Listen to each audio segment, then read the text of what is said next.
Evening, brethren. Welcome to another daily devotional as we begin this week. We're going to turn to the last chapter in the book of Philippians. And in this chapter, we could call it Paul's B section from verse 1 to verse 9. Warren Wiersbe has written a lot of commentaries on the scriptures. And some of those commentaries are what I call his B commentaries. So he's a commentary on the life of Abraham, it's called Be Obedient.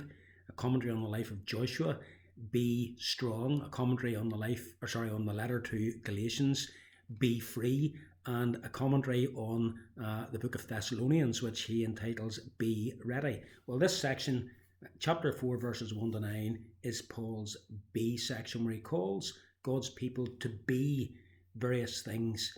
Be steadfast, be united, be joyful, be gentle, be calm, be prayerful, be positive, be obedient, and so on. And we're going to look at the first 9 verses using this sort of theme, this outline. And this morning I want us to think about his first B command, and that is, as God's people, we are to be steadfast. Therefore, my brothers, you whom I love and long for, my joy and crown, that is how you should stand fast in the Lord. Now, that particular quotation from the first verse there is from the NIV. And unfortunately, the NIV doesn't convey the fact that the words stand fast are given in what is called the imperative mood. In other words, they are given in the form of a command. Paul is here commanding the believers to be steadfast in their faith. Why does he do that? Well, the reason, of course, is because they're exposed to the danger of being led astray by those around them who are false teachers or who are professing to be believers but who are living lives that are contrary to what a Christian ought to be. Their morality isn't Christian morality. And Paul, in the previous section that we have already looked at, warns them about these false teachers. Beware of dogs, beware of evil workers, beware of leaders of the flesh.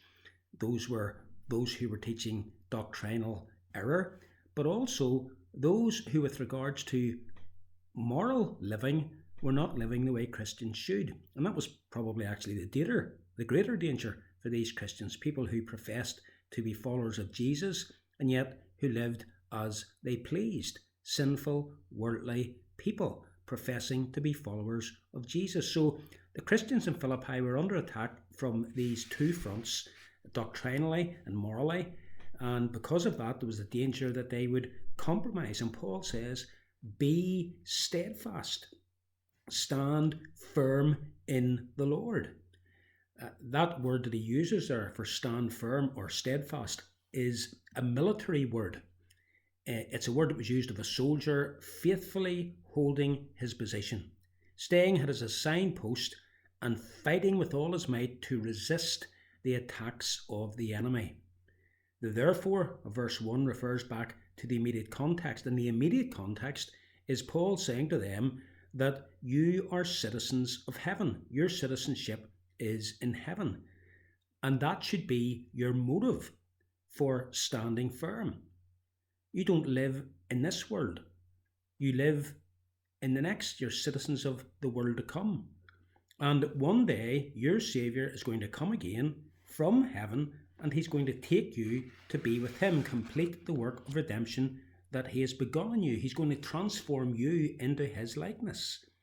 And because you're citizens of heaven, you're not to have your minds focused upon, and you're not to live your lives for, the things of earth.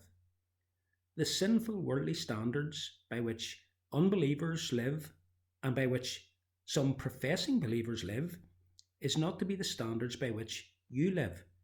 You're to have your mind on that which is above. Set your mind on heavenly things, Paul says in his letter to the Colossians, not on things below. And what was true of the believers then is also true of us today. Fellow Christian, we must be steadfast. All around us we're exposed to these twin dangers that the Philippians were exposed to. Doctrinal error, and moral compromise. You don't have to look too far to find doctrinal error associated with the church today.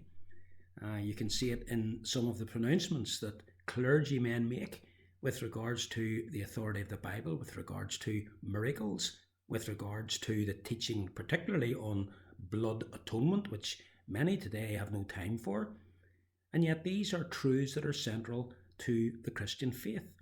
Many compromise when it comes to Jesus being the only way of salvation, and thus you have the rise of the ecumenical movement and many services in mainland Britain where you'll have representatives of other religions coming along, and their religion is reviewed as just as legitimate as that of the Christian religion. And surrounded by such thinking and such ideas, it would be easy to compromise. Paul says, don't stand firm, be steadfast. And what is true of doctrinal compromise is also true of moral compromise. Think of the number of people who say they're Christians and who live like the world. They live together with their boyfriend or their girlfriend outside of marriage. They have no problem going along to things on the Sabbath day. They have no problem, for example, having an abortion if they happen to get pregnant. They would spend hundreds, thousands of pounds on themselves, and then maybe only give £1 or £2 to the work of the church. Their standards are not the standards of the Bible.